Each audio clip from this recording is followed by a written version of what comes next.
आमच्या शेळ्या आहेत. शेळ्यांना आता आम्ही घासगवत टाकलेला आहे. हा आमचा बोकड आहे बघा, बेटल क्रॉस मधला, किती मस्त आहे. आणि ह्या आमच्या इकडे बघा शेळ्या आहेत. असं आम्ही जाळीला कप्प करून घेतले आहेत. आणि हे आमच्या शेळ्यांची पिल्लं आहेत बघा. पिल्लांना हे आम्ही कप्पा केलेला आहे. ह्यामध्ये आमची शेळ्यांची पिल्ले सर्व असतात. आता तुम्हाला मी ही आंब्याची, सीताफळाची, पेरूची झाडं आहेत बघा. फुटवा फुटलेला आहे. इकडं पण आहेत झाडे. आणि ही आमची सुबाबळ आहे. आणि सुबाबळूला बघा किती छान असा फुटवा फुटलेला आहे, बघू शकता किती छान. आणि ह्या आमच्या कोंबड्या त्या, हे आम्ही कोंबड्यांना पण उपयोगी होतोय आणि शेळ्यांना पण उपयुक्त फाटे होते, म्हणून आम्ही ह्या क्षेत्रामध्ये शेवरी, सुबाबूळ, तुती लावलेले आहे बघा. किती मस्त असा फुटवा आलेला आहे, बघू शकता. तुम्ही पण अशी लागवड करू शकता की जेणेकरून आपल्या शेळ्यांसाठी ही चारा उपलब्ध होतो आणि कोंबड्यांना पण आपल्याला चरायला पण सोडायला येतंय. आणि शेवगा पण लागला आहे. शेळीपालनमध्ये शेवग्याचं पण खूप महत्त्व आहे. आणि आपल्याला शेवग्याच्या शेंगा खायला पण होते त्या आणि बाजारात विकायला पण होतात. आणि ह्या हादग्याची फुलं पण आहेत बघा, झाडे ह्याच्यात लावलेले आहेत. ह्याच्यामध्ये शांत कोंबड्या अशा वातावरणात हिंडू शकते तर बघा. आणि आपल्याला शेळ्यांसाठी चाराही उपलब्ध होतो. उन्हाळी लागवड आम्ही गवारी केलेली आहे.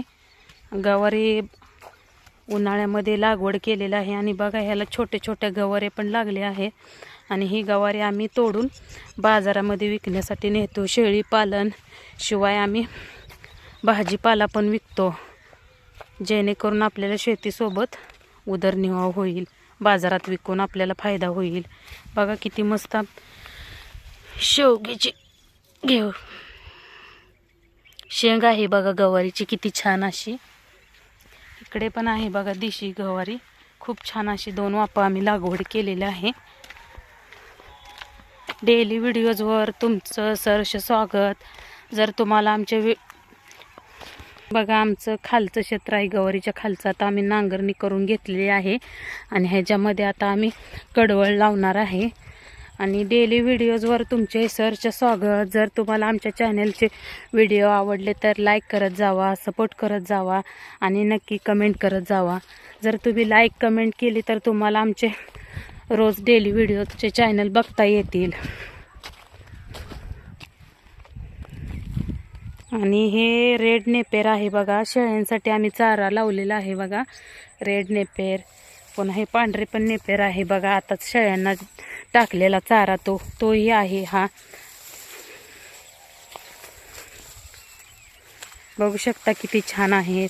आणि तुम्ही नक्की आमच्या चॅनलला विजिट द्या, चॅनलवरती जावा आणि व्हिडिओ बघा. आवडले तर लाईक करा, सबस्क्राईब करा. आता तुम्हाला खाली आलेली प्रथम व्हिडिओमध्ये जे झाडे दाखवली होती बघा आंब्याची, हा नदीकाठचं क्षेत्र आहे. आणि इथे बघा आता पाऊस पडल्यामुळे नारळाची झाडे बघा किती छान आली आहेत, मस्त अशी हिरवीगार झाडे आहेत. आणि ही नदीकडची जागा आहे. आम्ही हे ते साफसफाई करून ही तुतीची झाडे लावली होती आणि तुतीची झाडे खूप छान फुटली आहेत. आणि आंब्याची पण झाडे आहेत. पाऊस पडल्यामुळे आंब्याच्या झाडांना पण खूप छान फुटवा आलेला आहे. आणि ह्या नदीच्या खालच्या क्षेत्रात आम्ही तुती लावली होती, तुम्ही बघितलं होतं मागच्या व्हिडिओत. बघा किती मस्त आहे. चला तर मग आता नंतर भेटू पुढील व्हिडिओत. बघा आता शेवरी पण किती छान फुटलेली आहे आणि असं शांत वातावरण आहे बघा, मस्त असं.